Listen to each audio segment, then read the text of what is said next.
Hello everybody and welcome to the Pumpkin Army. If you're new to the channel or the series, this is the series in which I sort of do like sort of time-lapse builds here on this plot on the Rob Plays That Game Minecraft server. And then while I'm building, I'm usually talking about something. It's like my little mini podcast outlet.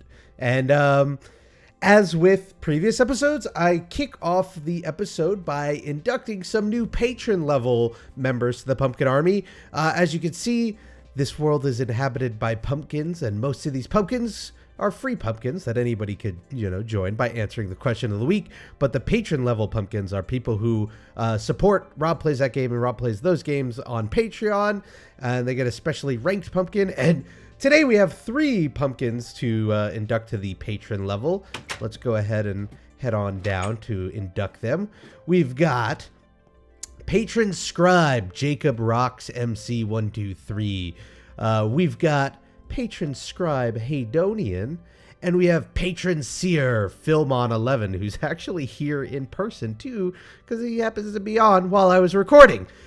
So, many thanks to the 3 of you and to all of the other Patron Scribes. It's your support that allows me to continue to grow these channels in new and interesting ways. And if you want to know more about that Patreon campaign, all you have to do is head on over to patreon.com/RobPlaysThatGame. But enough with the shameless plugging. Let's just jump in today's topics, which is all about Hollywood and movies, while we go ahead and build a new, I guess we could call it an amphitheater. Let's dive right in. So today I want to talk about, movies. I think movies is what I want to talk about. There are so many films coming out this year and into next year that I think for like the first time in a long time, I've been really excited about film as just a entertainment. I went to film school and it used to be, there was a time where I loved movies more than video games. But somewhere around college, that sort of switched around and it was the other way around up until now. And I mean, it still is, where video games are sort of the go-to entertainment medium that I go for. But man, this year has just been super killer for films. And I guess I figured this would be a good place to talk about the movies I'm excited for, the movies I'm not excited for. So I think Star Wars I've sort of gushed about enough already, and I have a whole other video on Rob Plays That Game about it, so I won't go too far into it, just to say that I think the second teaser is really cool. I'm really excited for it, and I'm really excited for the build up, and specifically in December, kind of going through and rewatching all the old films. And I think my plan is I want to watch all 6 movies, and then I want to watch the Plinkett reviews of the prequels, because I think they're really funny, and I think they're really good at deconstructing the prequels and why they're bad as movies. So I want to watch all 9 of those and then go into seeing episode 7. But we've got the Avengers are coming out. I don't know when I'm going to put out this video, but I'm seeing the Avengers the day before it comes out. I'm sort of excited for it. Oddly enough, that's the movie I'm least excited for this year. I know I'll enjoy it. It's Joss Whedon. It's Marvel. It'll be good. But I think because it's just another Avengers, I'm less psyched for it than, say, Mad Max, which I am super excited for. I can't wait for Mad Max. Those trailers are gorgeous. Everything I've read is that this whole movie is going to be just a long action sequence. I love post-apocalyptic, settings. I was a big fan of Fallout, the games. So I really can't wait for Mad Max. I'm just taken away by how gorgeous it looks. For a wasteland, it is, the cinematography is just beautiful in those trailers. And so I'm really psyched to see that. What else do we have? For some of the older viewers, I'm really excited for the Entourage movie. I watched Entourage when I was in college. I was a big fan of that show. So to see them come back and sort of seeing the gang back together was really exciting, and I'm looking forward to that this summer. The trailer for Black Mass just came out, which is, again, it's a trailer for a movie about a gangster. I forgot the name of the actual gangster, but it's based on a real person who's arrested, and Johnny Depp's in it. And the trailer is, in my opinion, the best trailer this year so far. Better than Star Wars, better than all the Marvel stuff and the DC stuff. Just the best trailer because it doesn't give away the plot of the movie. It's like, you should go watch it. I mean, they're all trailers, so they're all, I guess, safe for work and safe for all audiences. But it's essentially just Johnny Depp acting really, really well. And it's just really well edited. I was really excited for it. I'm really excited to see Johnny Depp in a role that's normal. You know, he's sort of shoehorned himself into this position where he's doing the wacky character thanks to Tim Burton, and I think he did a little too much of that. As much as I love Jack Sparrow, I feel like, you know, it's great that he's pumping the brakes and just playing like a normal human being. Sure, a psychotic, criminal, evil human being, perhaps, but like a normal person, not, you know, Willy Wonka or Captain Jack or anything like that. So I'm excited for those things. I feel like there are a couple of movies, though, that have been sort of duds, too. Jurassic World. Man, that movie, from trailer to trailer, went from, like, mildly interesting to not interesting to looks like it's going to be a bad movie. If you don't want spoilers, you might want to skip ahead. But in the latest trailer, you find that the super smart, genetically enhanced dinosaur pulls out the GPS tracking device from itself and talks to other dinosaurs, and, you know, Burt Macklin's, you know, wrangling the raptors to hunt this dinosaur. And it just seems like it was written by like a kid who's just spitballing ideas, and it just seems so ridiculous. There's a line in the newest trailer that really resonated with me where one of the scientists or business people or somebody at the theme park is saying, like, oh, we saw attendance rise with each new attraction, and we thought a genetically modified dinosaur will rise the wow factor. And Burt Macklin goes, you know, oh, regular dinosaurs not wow enough. And I was like, oh my gosh, those two lines perfectly sum up how I feel about this movie. Like, you didn't need to put genetically modified dinosaurs in this movie. You didn't need super smart dinosaurs. You could have just put regular dinosaurs, and I would have been excited to see it. But now I really have no interest in seeing it. It looks like it's going to be bad. And then Terminator Genesis also looks pretty bad. That was another one where, like, straight from trailer one, it just did not look good at all. It looked like they sat down and were like, all right, let's come up with a list of all of our fan services that we're going to give to all the Terminator fans, and then we'll write a story around it. And it's like, this cast did poorly, it looks like, and it just, nothing about it really seems that exciting. And I think what's funny is a lot of people who get defensive of movies like this or Jurassic Park, they go, oh, well, you're just hating on it because it's a reboot, or you're just hating on it because it's a sequel.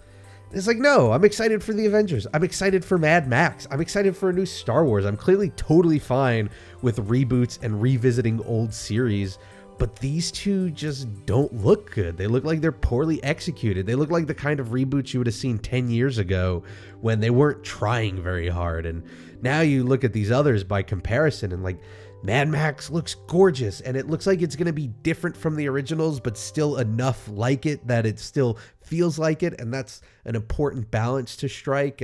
Same thing with Star Wars, but here it looks like they're just checking off lines of like, all right, well, he's got to say, I'll be back, and, you know, we've got to have the liquid Terminator in there, we got to throw that in just so we could sell it better, and that's just a shame because it could have been good. And, you know, I wanted to see Arnold acting more now that he's not the Governator, but I want to see him acting in better movies. And then I think the final big movie that people were looking at and talking about was Batman vs. Superman, which I think has split people pretty starkly into the either that it looks great or it doesn't. And I think I've just sort of come to terms with what Zack Snyder does as a director. He makes great trailers. He makes visually amazing films. He makes really engaging action sequences, but he doesn't write the best stories on his own. Like, I did not think Man of Steel from a story perspective was that good, but I thought it was an entertaining action film and superhero film.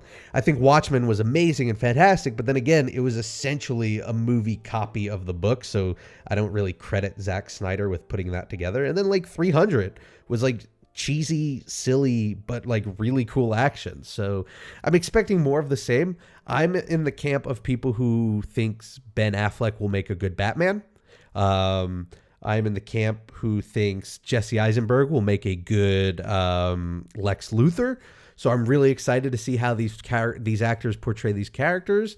I think setting this up is very lucky for Zack Snyder, because I think the biggest criticism of Man of Steel was how Superman essentially destroyed a city in that movie, and how can he be seen as a superhero when he let that happen? And it looks like they don't see him as a superhero. That's the sort of setup here, is like he's a false god, and Batman's gonna knock him down a peg or two. So I'm really psyched to see that. But with it being over like a year away at this point, or it might be under a year, I think it's just under a year, I'm not super excited, because I just need to manage. I need to manage all my expectations.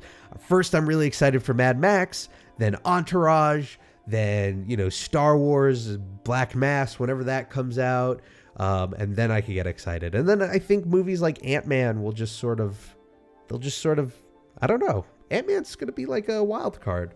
But yeah, like I just wanted to talk about all these movies, because I've been seeing all these trailers, and I can't remember the last time I've been so excited for a bunch of movies. And not just a bunch of movies, but these are all movies where I feel like I need to see them in theaters. And today that doesn't happen a whole lot.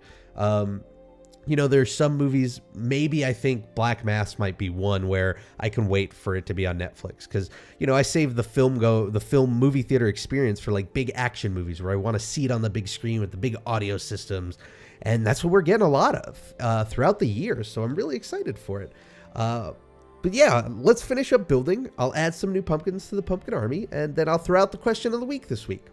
All right, so we've built this sort of little mini amphitheater thing here. I didn't know what I was really going for. I didn't know if I was going for like they were the ruins, and then halfway through I realized that there are pumpkins over there, so maybe it's not like an ancient civilization. So I don't know. I don't fully know what I'm going with here, but we've added a bunch of pumpkins, and we've named a couple of them after people who answered the last episode's question of the week, and that was, what was a game that you wanted to get into because maybe you thought it would look like it'd be a good game, or you're just excited about the idea of the game, but you couldn't for one reason or the other. For me, it was the Dark Souls games. I've always wanted to get into them, but I just couldn't bring myself to enjoy them. And then at the end of the episode, I'll pose a new question, and you can answer it to have yourself inducted as a pumpkin in the Pumpkin Army in the next episode. So first off, we have Mini Fridges here, who says platformers, because I'm not into Mario and my entire family is in platformers. It's interesting, one, that you, rather than a game, you picked an entire just genre, and two, that it's like, rather than friends or just the industry as a whole, like it's because your family's into it. I think that's kind of cool. Next, we have actor Aiden Perez, who says, definitely Assassin's Creed Unity. I had never played an Assassin's Creed game before, and now that I've tried, I definitely dislike it. However, I want to like it because all my friends enjoy it, and seems everyone else does too. Keep up the good work, Rob. That's a great answer. Although it's a bummer, because like you gave it a shot with Unity, which I think had a very rocky start, so I don't know if that was the best game to try the series out with. If you ever have an open mind to trying that series out again, I would suggest going right to Assassin's Creed 2. I think that was one of the best in the series. Or Black Flag. No, I'd go with 2.